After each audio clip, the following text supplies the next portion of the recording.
Hey guys, this is Jason. I'm reviewing Mortal Kombat 2, directed by Simon McQuaid, and it is a sequel to the 2021 remake. It focuses on Johnny Cage as the new main character that gets chosen by Raiden to be a part of a team to go against Shao Kahn and his army and save Earth from world domination. I'm not a huge fan of Mortal Kombat. I don't hate it. I'm more of a casual fan of Mortal Kombat, where I don't look into a lot of the lore of the games or know a lot about the characters because there are only like a couple of Mortal Kombat games I played as a kid, and I've only played most of them just for the fighting levels, where I get to play different type of characters and see what kind of skills they have and just see how I can kill another character in a brutal way. I mean, that's kind of what Mortal Kombat's for. Now, as for the films, I kind of feel the same way, where the first film from the 90s was fine. Mortal Kombat Annihilation is one of those movies that's so bad, it's hilarious, where, yeah, it's terrible, but I can't help but laugh when I'm watching it. At least it makes it more enjoyable. And for me, the remake from 2021 was mid.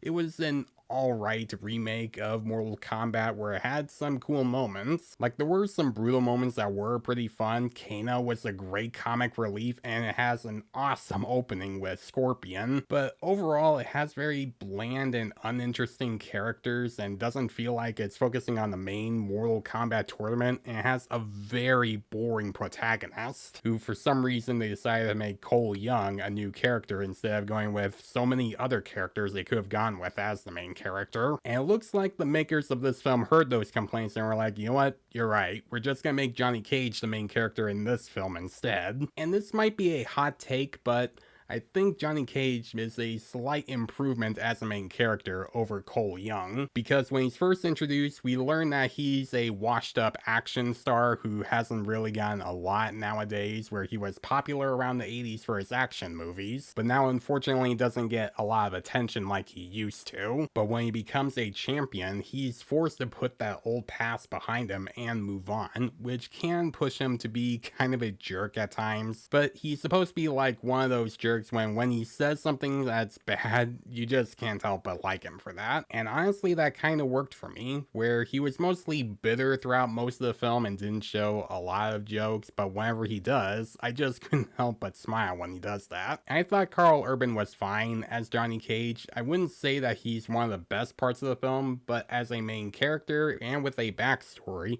he is a slight improvement as the main character over Cole Young. Kano is once again hilarious in this film, just like he was in the first, but unfortunately he doesn't have a lot of screen time like he did before, which was kinda disappointing. Now, this movie is more focused on the action and less on the story and character, and what I mean by that is that this movie has almost every scene that's just an action sequence. It would have one action sequence that would start, and when it ends, and then it starts another action sequence. Then when that action sequence ends, and it starts another action sequence, and just keeps going from there, which causes a problem I have with the film, where it just focuses more on that and less on the main story and characters. And it's also the same issue I had with the first film, and for some reason, this movie decides not to improve on that. I get that you wanted to focus more on like the combat and the fight scenes, because that's what Mortal Kombat is, but you could also add some more character development and story. I mean, you could have had like some development. I mean, you get a little bit from Johnny Cage and Katana, but everyone else, nope, they don't have that here. So if you were disappointed with the first film for not having a lot of story and character development, and you were hoping that this film would have that, you're unfortunately not going to have much of that. But if you don't care about character development and you just want to see a ton of action happen on screen, then you're going to have a fun time with it, because that's really all this movie is, just a ton of action. And I know some fans might enjoy it for that, even though I was hoping that this film would have improved some of those issues I mentioned numerous times.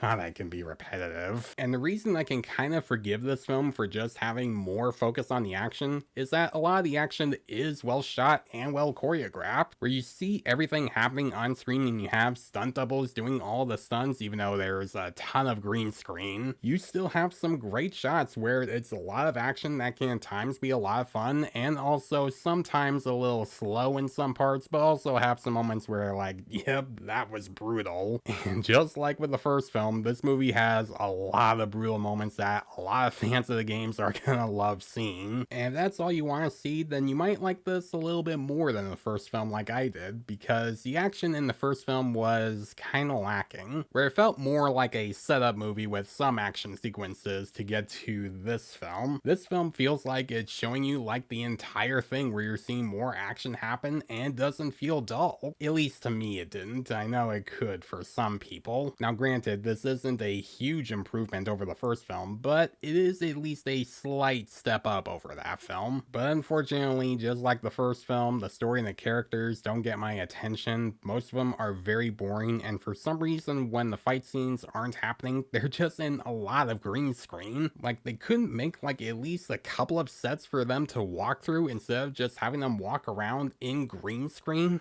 Like, that's almost every scene in this movie. I also would have liked a little more Scorpion, even though he feels more shoehorned in this film just so that he can have his rematch with Bihan. Mortal Kombat 2 is an okay follow-up to the first Mortal Kombat film, where it still has some of the same issues I've already mentioned, and it does have some green screen that can be very distracting, but it still has a lot of stuff that people love from the games. It has a ton of action that is still fun to watch. That made it a slight improvement over the first film, and this might be a hot take, but I like Carl Urban as Johnny Cage. Was his version of Johnny Cage the best version that we would have on screen? No, but I still enjoy this for what it was. I'm gonna give Mortal Kombat 2 a B-.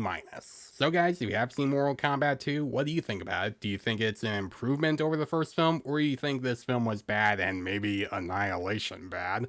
Let me know in the comments below. And as always, if you like this video, then please leave a like and subscribe to my channel so you don't miss a thing, because it helps my channel grow. Hit the notification bell so you know what other videos I'm posting. Follow me on Facebook and Instagram. Thanks for watching, guys, and I'll see you in the next one.